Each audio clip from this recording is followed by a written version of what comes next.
This video is made possible by the lovely people over on my Patreon.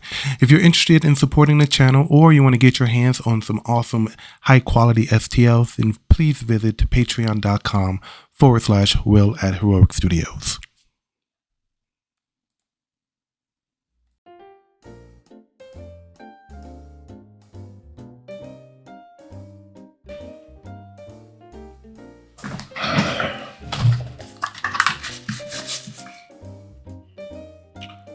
Let's talk.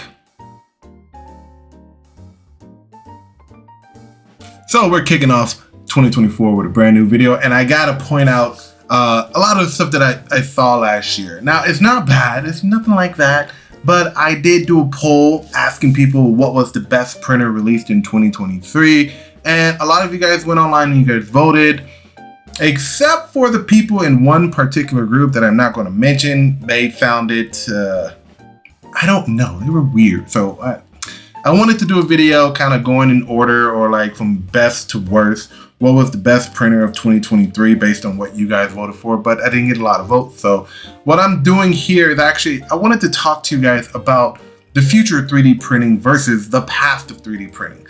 Back in the day, we had DIY printers, and now a lot of these printers are like fresh out of the box. They're ready. They're ready to go. You don't have to do any type of tinkering or anything like that. Just put it together, hit print, and you're good to go. That's great. And what it's doing actually is getting a lot of people interested in 3D printing, especially the people who are not fans of like messing around with the printer, kind of tweak the settings, upgrading it. It's all ready to go. And that has some good aspects to it. And it also has a little bit of bad aspects to it that I'm going to get into later. But first, I want to kind of have Pasmi explain what this video is going to be about. All right, go. Now, a little segue from the review of the X2.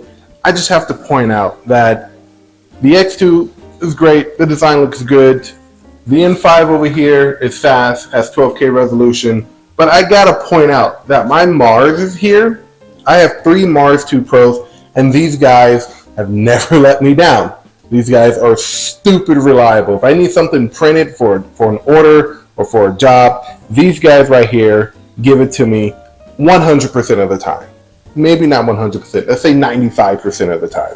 Now, I use the X2, and as you can see, it didn't quite finish because I got the error message again. Like half of the order or this job completed, no problem, but the other half stopped halfway through because the file was damaged. I turned off the printer so you can't really see it, but okay, latest and greatest, cool. The M5S, the theft sheet has gone out again. Now these theft sheets are not cheap. You're gonna spend about $100 for 5 of these theft sheets because you're getting trash prints with all these cracks on it that I'm trying to get done, and it's not doing it because the theft has another leak. I just changed this theft sheet maybe about a couple weeks ago. Brand spanking new. Now, my Mono here has dark spots on the screen. The LCD has dark spots, has dead pixels, and it did the print no problem. Same with my Saturn. Not a problem. What I'm trying to iterate here is that these printers that Anycubic and whatever else other companies out there, mainly Anycubic, because Anycubic is what I primarily have, as you can see. I'll talk to you about him later. It doesn't matter all the bells and whistles that come with these printers.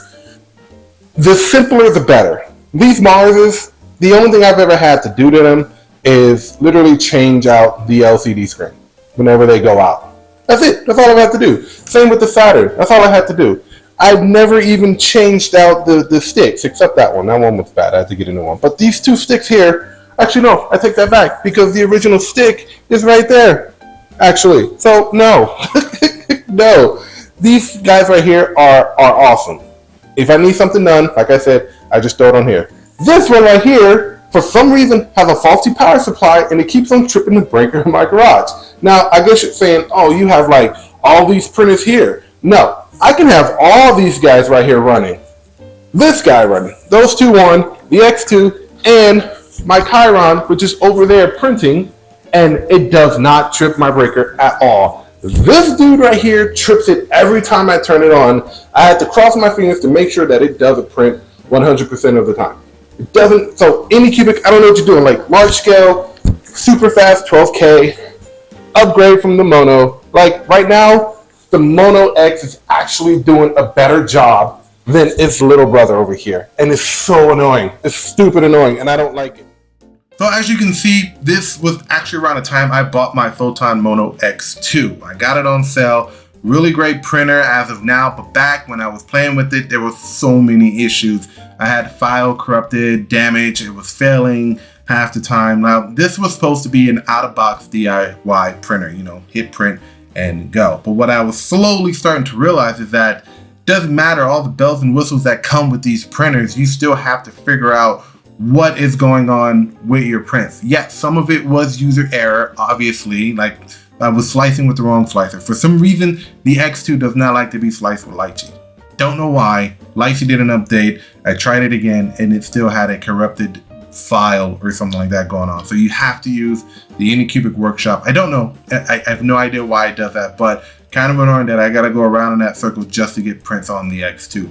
Other than that, it's working fine now. It's not 100% clean prints every single time. There's still failures, but you know, I had to play with it. And that brings me to the topic of this video. Old school versus new school. There's a lot to kind of go with that. Last year we had the introduction of the Bambu Labs A1, the X1C, you had the Angermake M5, you had the Creality K1 Max. You had all these printers that came out of the box, you put it on your desk, you hit print, and that was it. The thing printed miraculously. But what does that do for the people like me who have started printing, you know, 3-4 years ago? Nothing bad or anything like that, but I would say the old ones, we had to actually do all the stuff ourselves. My first printer was an ANET A8 Plus, and that thing came in every single part imaginable to make up the 3D printer, and I had to put that thing together part by part, piece by piece, calibrate it myself, and pray to God that it works. Now, unfortunately, that printer is no longer in commission. It needs a few parts that need to be fixed, and I just haven't gotten around to doing it. But for what it was at the time, this printer cranked out really awesome prints, and I was very impressed for what it was. And that was my introduction to 3D printing, like knowing how these things are supposed to work. If something is wrong with your extruder or your motors are jammed, how to fix it, stuff like that.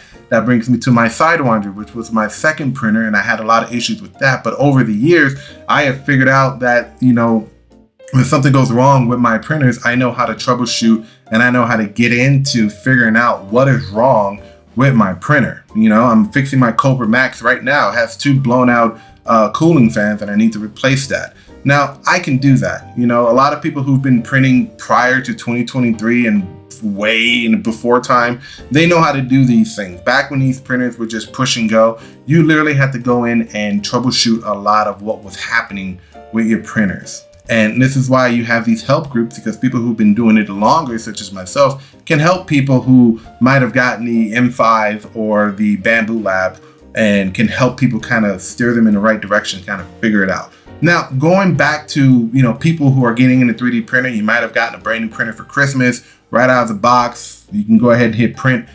Well, if you don't like to tinker, you're going to have some issues, because these printers, even though they have all the bells and whistles, they have auto leveling. You go at like 1,000 millimeters a second, you know, autofill VATs and stuff like that. And I'm talking about both resin and FDM printers. Some of that stuff does go bad after a while. There's no contesting that. You are going to have to get in your printer and figure out what it is you need to do. And I'm afraid that these people who are getting these printers, who are putting them out the box, who don't like to tinker, are going to be wasting $500, you know, $1,500 on a printer that's right out of the box ready to go, and they don't even realize or know how it works. So which is better, old school or new school? I'm sort of a fan of both. I love the idea of getting a printer, putting it together, and figuring out how it works. And I'm also a fan of being able to just pull the damn thing out of the box and hit go. I don't have to do anything. But at the same time, if this new bells and whistle printer is having issues along the way, I know how to get in there and figure out what the hell's going on with it, because I've been tinkering with 3D printing my entire life. Not my entire life. I know some people are going to be in the comments saying, you know what I'm trying to say. However, when I first got into 3D printing, I didn't like to tinker. But I understood that if I was going to take this hobby to the next level and do a lot of cool stuff, then I was going to have to figure out what this thing is doing, how to fix it, and troubleshoot it on my own. Simple as that.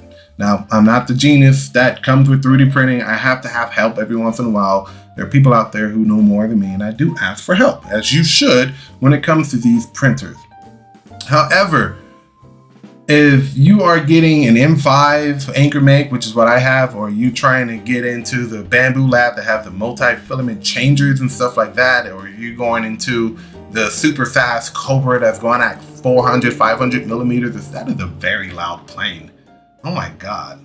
I hope that didn't carry over. Anyways, you got to get in there, and I can't stress enough to get in there and learn how to tinker. Now, this sort of kind of came to fruition over the Christmas holiday, where Anchor Make decided to come out with a new slicer on top of their new hot end, all metal hot end, and it came with an update. And that update, well, it kind of screwed a lot of people up, including myself. My settings were dialed in with the new slicer. I was printing like magic, not a problem, with my new hot end on there. And then they decided to update their slicer, and now a lot of people's printers are not printing like how they were back with the old slicer. So a lot of us had to get in there and troubleshoot, like, what's going on here? You know, I have the same settings here that I have with the old slicer. What's going on, you know? Same with a lot of people I saw with the Bambu Lab. You know, people, I don't know what it is with Anchor Make and Bambu Lab, but these guys, they go at it. Oh, Bambu's better. Oh, no, Anchor Make's better. Yeah. And it's kind of ridiculous, but at the same time, a lot of this is user error. You do have to get in there and figure out what to do. So what's the moral of the story? And this isn't going to be a long video. I'm actually excited for 2024. A lot of cool technology is in the works, and a lot of people are doing a lot of cool things with the latest and greatest printers.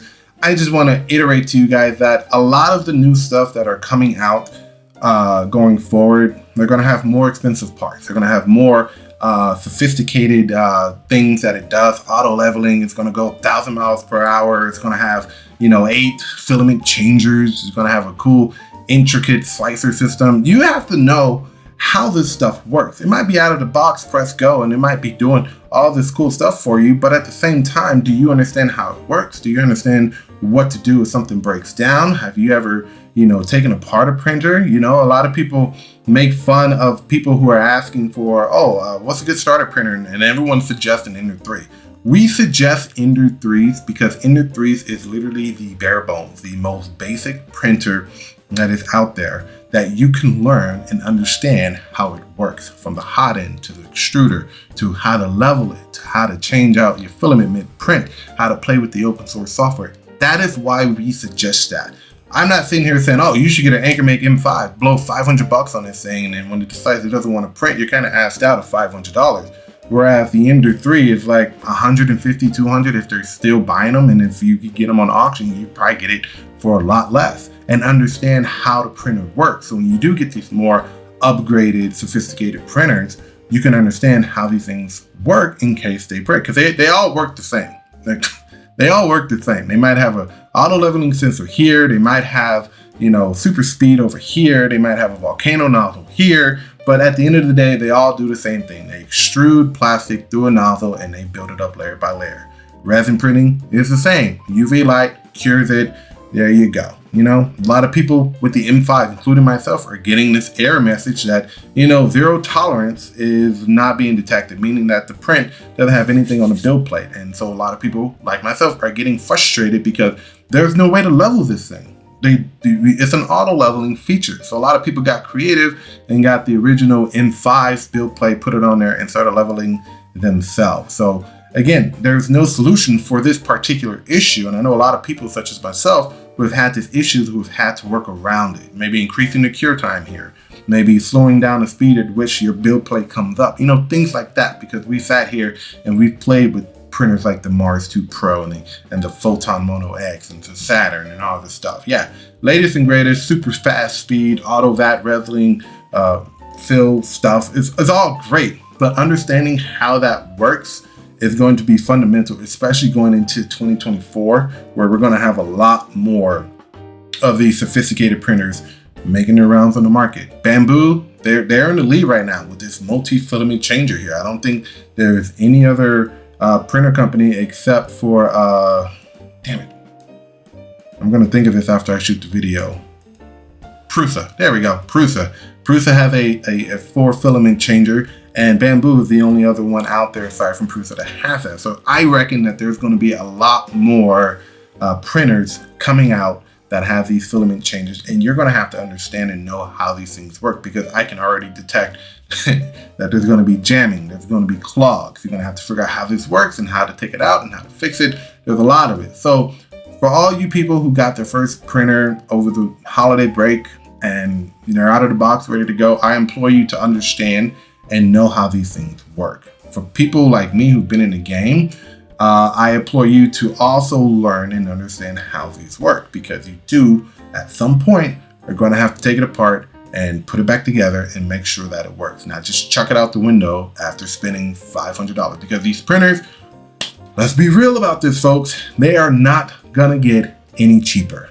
Both buying the printer and buying all the many parts that make these things work, they're going to get more expensive. They're going to get more frustrating to work. And it all comes down to how well you understand this hobby, the tools, and everything else. So I'm going to be doing more videos this year. I know I keep saying that.